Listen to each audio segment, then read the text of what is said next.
Greetings from Woodturning with Dick. I've got a bit of Tufnol. I picked this up when I went to see Steve Iris recently. Steve has got a wonderful collection of exotics and he's really worth going and seeing if you get a chance. Go and check him out on his website, which is just down the bottom of the page as I'm speaking.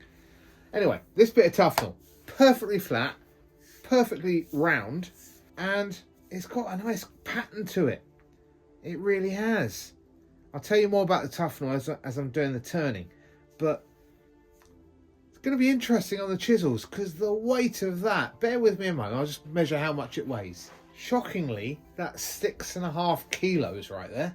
I'm going to do a sharpening count of the gouges and tools that I use so you can get an idea of how many times I have to stand at my pro edge and sharpen. Right, keep your eye on that figure down there because that's how many times I've had to sharpen the various chisels as I'm making this.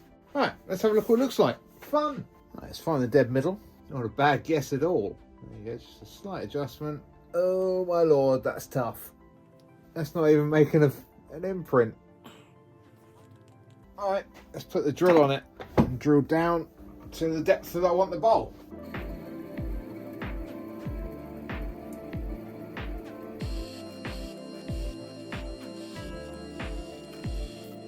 Check out the colour. I'm intrigued as to see what the colour it's going to be when I take all this off. Interesting. I'm going to wear full protective breathing apparatus for this because potential for God knows. Let's get the rest in place and attack it with a chisel. The smell in my workshop right now is something that I associate with the dentist. Cleaning. Something that's really sterile. Not particularly nice. Oh, I know the stuff. You know, the stuff they use to mould your tooth for your braces or for your dentures or whatever. It's really strong smell, just like that. Weird. Just weird in terms of colouring, etc. Right, now that's nearly round. Let's start shaping it. I think just one big deep dish and I'll do something fancy with the rim later. So I'm just going to round that quickly. Put a chuck grip in the bottom. I'll turn the camera so you can see this side.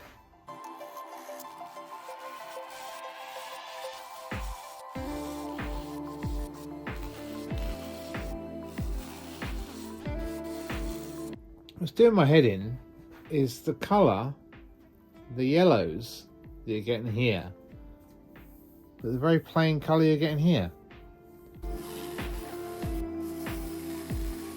If somebody can tell me, please put it in the comments because yellow, mustardy, yucky browny green.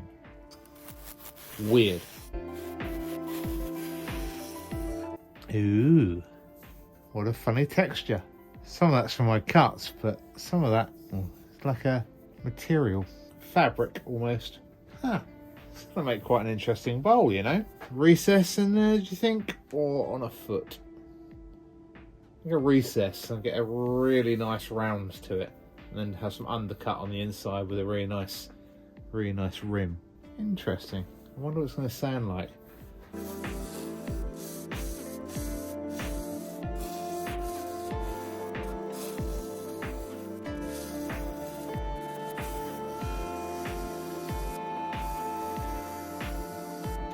Right, it's not just me, is it? That's changing since it's been turned. The outside edge is browned up. Look at this. That was a different colour minutes ago. That bottom that I rough turned across there, that was a different colour. I'm going to put the camera on this. I'm going to leave it on there for 10 minutes, but I'm going to speed it up by like times 5,000 or something. Yeah, alright. Just not going to move anything in the workshop. I'm just going to leave the camera focused on this and watch this colour change. I think it will. We'll see in a minute. Question is, I wonder if the sawdust will change. Look at that yellow. Why is it yellow? Why is it not that colour? It just doesn't make any sense.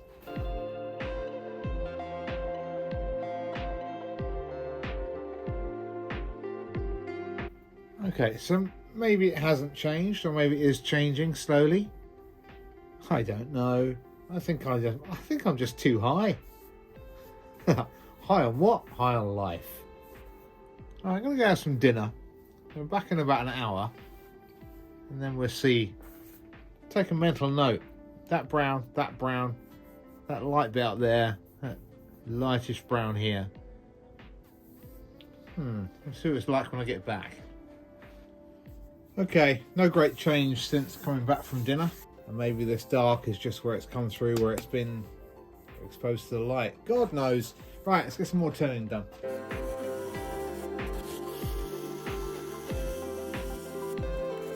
This is still weird though. Look at that colour. Look at that. Why? I need to know. Somebody must know. I hope someone knows. It's going to drive me mad. It's just bizarre.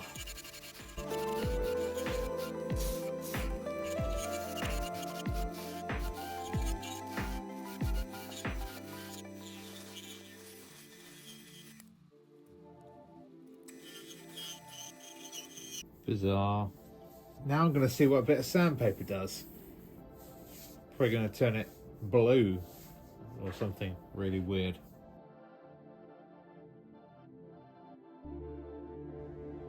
So I'm loving the shape currently. I'm loving the colour transition here. But then you've got this. That might be partly tool mark that I didn't sand out properly. But you've got this dark patch here. I think I'm going to try and do something on the top and emulate it on the side. Just to get that transition quite nicely. And I think at this stage I'm going to try for 3 U's, what I call U's, 3 dips on the inside of a massive dip, and the same thing on the top. And it'll be a fat bowl, but I don't mind that so much. But I'm going to do that when I turn it around. I think. Right, let me turn it around and then we'll crack on.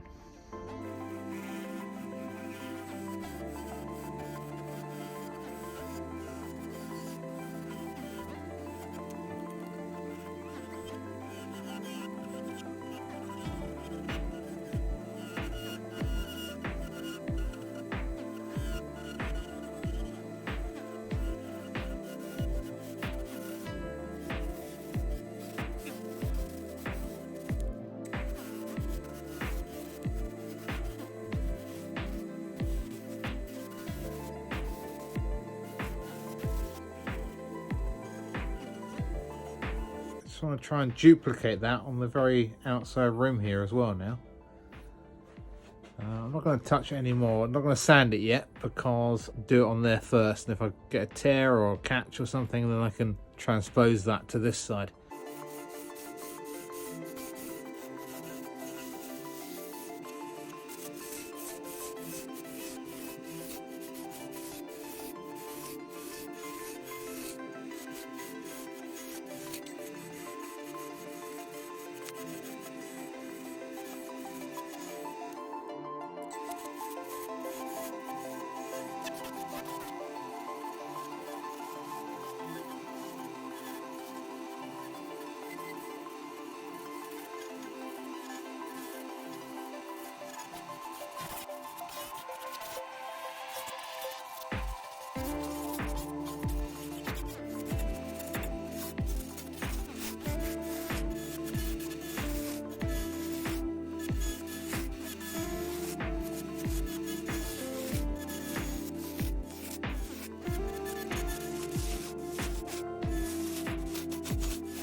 Horrible, horrible, horrible stuff to turn.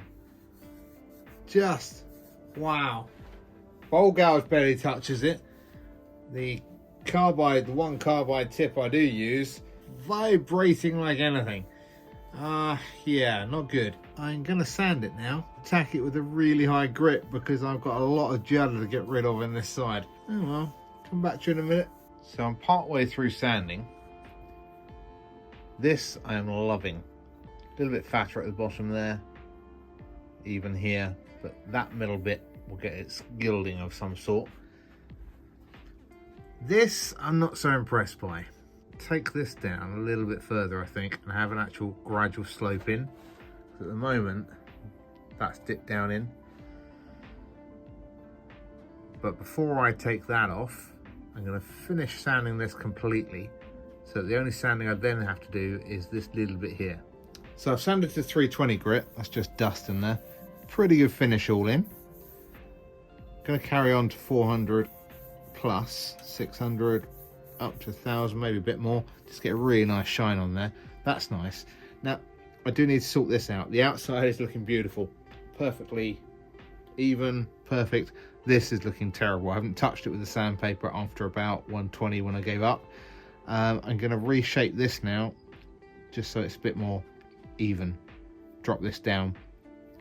When you're sanding, the sandpaper can often catch this edge and curl it over slightly.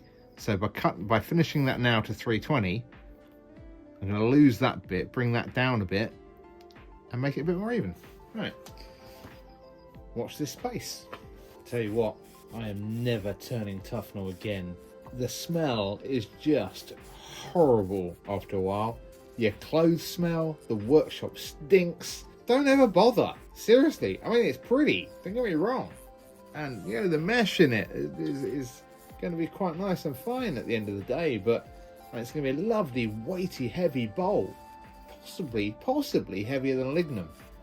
But oh my God, it stinks. And it's horrible to cut. Never again. I had to sand it. That's much better. Much more evenly spaced. Nice slant down in. Nice deep one in the middle. Now, I finished that to 600 grit, and there's still some sanding lines. A lot of it is resin lines where they've laid the mesh. But this might be a mistake now, but rather than wax it, I'm going to try some of this. Some plastic polish. Because technically it's resiny, kind of plasticky, so I'll give it a try. Sounds like a wet fart.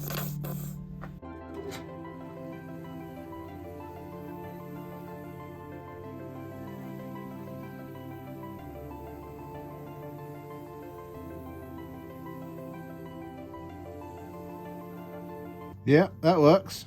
I'll polish this, back at you in a sec. Yep, that came up real smart.